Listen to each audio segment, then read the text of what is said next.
Hey you guys, it's Peter, and welcome to my channel, Peterisms, where I tell stories of my life and just little things that I have learned as I have grown into the person that I am today. And like yesterday, today I brought both of the meditation books, but today I think I'm going to start with Journey to the Heart instead of The Language of Letting Go, because I just read from this a couple days ago, but then before that I hadn't read from it in weeks, and so I thought, let's get back into Journey to the Heart a little bit. So if you guys have not seen this book before or heard me read it, it's Melody Beatty, another Melody Beatty, Daily Meditations on the Path to Freeing Your Soul. So I want to see what the last couple meditations are in here and pick a good one for today. I'm feeling like I need to be inspired and motivated, and I mean, I feel inspired and motivated, but I could use a little uplifting, a little positivity, a little bit of hope. I don't know if you could too. So let's get in here. Today is October 23rd. Let's see what it says in here for today. Ooh, October 22nd, Heal Your Past. October 21st, Learn to Nurture and Be Nurtured. All these are really good. October 23, Cherish Joy. Oh, that was what I was just talking about. Okay, let's read this one first and kind of go back. October 23rd, Cherish Joy. Choose joy, then cherish and savor it. Joy is not a fleeting emotion based on outward circumstances, a transitory feeling of the moment, a reaction to the scenery around you. It comes from within your heart like the waterfall that rushes out the side of a mountain. Joy is a runoff from the wellspring within you, and sometimes it is a delightful, surprising contrast to the scenery around you. Embrace joy, relish it. Even if those around you don't have it right now, you can feel your joy. You don't have to be disrespectful of their feelings, nor do you have to let their lack of joy diminish yours. You have done your work. You have chosen to open your heart. Now, you have your reward. Cherish joy. It's your treasure. You found it. You've earned it. It's yours. I think this is such a great meditation. Like I said before I got into this today, it's like I needed some positivity, and I think throughout the day, as the day goes by, I go through the day and I find myself focusing often on complaining about something or the negative of something. I'm somebody that really tries hard to live in gratitude, but I believe that gratitude is an action. It's about paying it forward. It's about, looking at the things in your life. Like I make a lot of gratitude lists. I do verbal gratitude lists out loud. I do mental gratitude lists as I'm going through my day of, when I encounter like a really great cup of coffee, if I make a really great cup of coffee, I'm like, I'm so grateful for this cup of coffee. Thank you. Or, thank you for this meal, or thank you for this clean glass of water, or thank you for allowing me to have friends and support systems in my life. I try to go through the day and do that. Some days are better than others. Some days I think it's easier to experience joy, like this book was talking about. Other days, it's really, really difficult. But most days, if you're talking about average days, where there's a little bit of joy and there's a little bit of, there's some negativity in your life, dinner not turning out the way that you wanted to, or plans got canceled. I think that many of us, and I have much of my life, focused on the negative. I've talked about as an addict and an alcoholic, sometimes people that are, are addicts and alcoholics, even in recovery, focus on the glass is half empty instead of the glass is half full. I think that many times in my life, I have been somebody that is focused on the glass as half empty instead of half full, I was reaching out to a friend of mine the other night, and they were asking about how our little dog Boo Radley is doing, and I said, it's hard. Like, we're taking it day by day at this point. Today he's doing good, so that's good. He got a lot of rest last night. I said, but we're taking it day by day. And I said, I just don't know. I mean, it could be tomorrow that is his last day, or it could be a year from now. We just don't know at this point, right? We're just taking it day by day.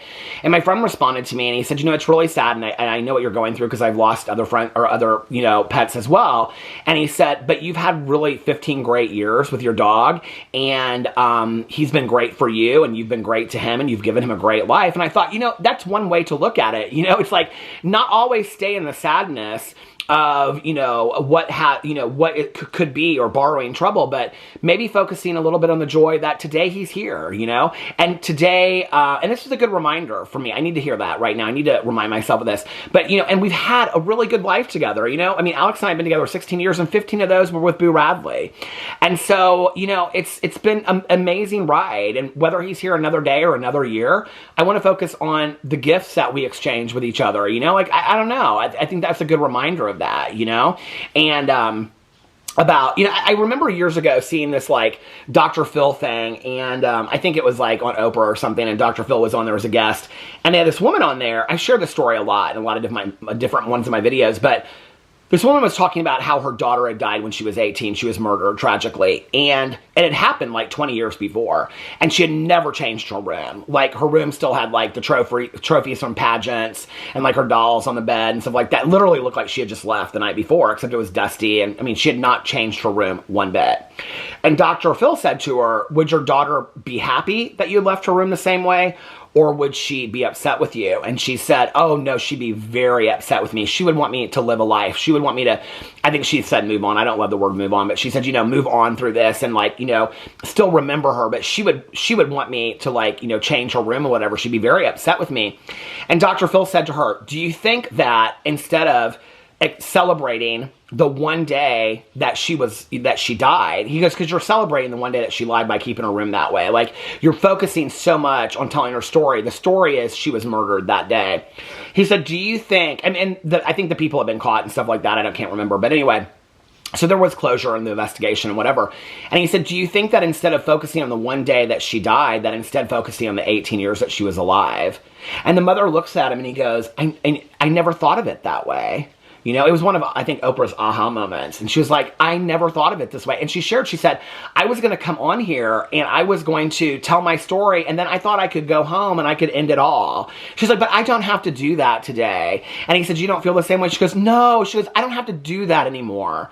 She goes, I can go home. And it was like this light bulb moment for her that she could go home and she could do something in a different way, that she could look at something in a different way. And I think it's what life is all about, is perspective, you know? I needed this reminder today. I needed to focus on the good days that we're having. Today's a good day with Boo Radley. I don't know that in 5 hours it'll change, but right now, he's downstairs eating his dinner. It's a good day. You know, he got a lot of rest last night. I got some rest last night. Alex got some. Today's a good day, you know? And maybe tomorrow won't be, but I'm not going to borrow trouble. You know, and it's like, let's celebrate some of the joy in our lives instead of always looking at the negative. You know, I think I grew up, my mom was somebody that until later in life, very much of her life, she always focused on the negative. And I think that becomes kind of just a language that you speak. In fact, it's interesting. I've had some friends of mine, you know, there's a point where it becomes joking and sarcasm, but then do you know somebody that just like constantly complains about everything, but it's kind of like their language that you speak, so you're just kind of used to it, right? I think for much of my life, that was kind of my language. I get that from both of my parents. My father's very, very sarcastic. And so I think, and that's his sense of humor. And so I think that for me, like in my youth, even before I got sober, I think that was kind of the language I spoke, to always be kind of like, you know, sarcastic and snarky. And I thought that was funny, complaining about stuff and whatever. But I think internally, you take a lot of that in. You take a lot of that negativity in. You know, you take a lot of that complaining about things in. Or I did, at least at the time. It's not fun. I don't, you know, peace and serenity to me is, you know, I want to be happy, joyous, and free. I don't want to stay focused in the complaining. You know, if you find yourself complaining a lot, stop yourself and be like, why am I complaining? Is there nothing in my life that I can be grateful for? I mean, I've literally looked at people before and said, gratitude lists really help me. How many things do you put on them? I don't know, 10, 20? And they're like, well, how many things should I start with a gratitude list? I'm like, let's just maybe start with 3 or 5, right? And they'll be like, I can't even come up with one. I can't come up with one thing. You can't come up with one thing. I was talking to somebody about this the other day, and we were talking about gratitude lists. It's a friend of mine, and she was like, I can remember when I first started doing gratitude lists, she was telling me about her sponsor, and she's like, my sponsor would tell me to do gratitude lists, and she's like, I couldn't even come up with one thing. I was like, you couldn't come up with one thing? She's been sober for like 20 years. I was like, there wasn't one. She was like, I was so in my selfish mind that everything was happening to me in my life was, no, I couldn't come up with one thing. I said, not even a cup of coffee. She goes, no, that's how, I mean, if you can't even come up with one thing that you're alive today, right? You know, or that you have, you know, circumstances that other people don't have today, you know? So I think that's part of it as well, as living in gratitude. All right, let's read one of these other meditations, because these are good ones in here. Okay, yesterday was Heal Your Past. Then the 21st was Learn to Nurture and Be Nurtured. I like both of those, but I want one that's going to really sing to me. Really sing to me. Fall into the arms of universal love. Okay, that kind of sounds kind of hippie-ish a little bit, but I like that. Honor this time of change. That might be a good one. That might be what I need to hear. Trust the morning. Feeling overwhelmed is a trap. Go for the ride of your life. Discover the power of vulnerability. You know what? Let's do feeling overwhelmed is a trap. I like that one, because I'm feeling a little overwhelmed in my life right now. October 17th. Feeling overwhelmed is a trap. Feeling overwhelmed is a trap. A tricky one at that. When we're overwhelmed, we see all that needs to be done and say, that's too much. I can't do it. So instead, I shall do nothing. It's not actually, no. I instead do the opposite of that. I try to do too much. Feeling overwhelmed occurs when we say, I am already too busy, so I can't do that, and now all is pressing in on me, and I can't do anything. And the acts that are ours to do keep piling up and pulling on us, and we keep resisting, and stress and pressure build up. I mean, I have felt like that before, yeah. Feeling overwhelmed leads to feeling stuck, and both are an illusion. How simple those things that overwhelm us actually become when we release the feeling and return to the rhythm of our lives. When we say, yes, I need to make that phone call, do that task, how simple the task becomes, how simple life becomes. What's bothering you that needs to be done, what's pulling on you, what's causing you to feel overwhelmed and maybe stuck too. Make a list. I was going to say this is what I do. Put your list aside and begin by taking one simple action. Then watch as life unfolds. One act at a time, one thing at a time. All that needs to be done will get done. The stress will disappear and you'll feel back on track. You'll be given the ability, power, and guidance to do all that is on your path to do. Begin simply, quietly, by acknowledging feeling overwhelmed. Denying the pull of life and its tasks doesn't remove stress, it compounds it. Surrounding to the simple truths, even the simple truth of what we're really feeling, will always set us free. You know, it's interesting because when I do feel overwhelmed, there's obviously things, like I said, like I try to do more. Well, by that I mean like film more videos, you know, like watch more shows, like, you know, spend more time with Boo and Alex and do more laundry, do more this. But there's always that thing in the back, like I have to dust or I have to do call to get the fireplace fixed. That's been something that's been on my list for weeks, right? The thing is, I don't beat myself up with it anymore. Every week I go into the week, like on Sunday night, and I make a list of these are the things that I want to get done. Two things that have been on my list for like the last 3 weeks are, well, the fireplace has been on there for probably 2 or 3 months. Call to get the fireplace fixed, number one. And number two, move my shorts and bathing suits to the basement and move my sweaters up here. Okay, neither one of those things are things that have to get done tomorrow. I mean, even if I never call the fireplace and we don't have a fire this whole winter, it'll be the 5th or 6th winter without a fireplace. It'll be fine, you know? I would like to have a fireplace, just like I would like to have my sweaters up here instead of my shorts and swimsuits that I'm not using, right? But it's not something that has to happen. So I make a list, okay? Every week I make a list of about 8 to 10 things. You know, the other day I was like watching some TV show I had on the background. Alex wasn't home yet. And so I spent like an hour just like dusting the downstairs. Cross that off my list, okay? Don't have to do that for another 2 weeks. And then like I clean the kitchen, I do laundry. I write all that stuff down. It makes me feel a little productive when I cross each thing off, but I don't beat myself up about it anymore. I just don't, you know? But I will say to myself, like, okay, I took Boo Radley out, go downstairs, put the load of the wash into the dryer, you know, then in between shows, go down to the dryer, fold some laundry. I like doing laundry anyway. It's peaceful for me. But, you know, doing a little bit at a time. I don't have to get everything done in a day, you know? And the reality is, and I think this is a hard lesson to learn, that when you're on your deathbed looking back, you're not going to be like, oh my God, I didn't get the fireplace fixed, or I didn't dust, or I didn't do that one last load of laundry. Those are not going to be the things that you're going to look back on your... I hope not. I hope that on my last few moments, that's not what I'm looking back on my life. Maybe it will. I don't think so, though. You know, so... if that's not what you're going to look back on your life on, don't be consumed with it. So for me, it's finding a balance, right? Like those are the things that ultimately, they make me feel happy when the house is clean and the laundry's done. And you know, it's like why one of the first things I do every day is make the bed.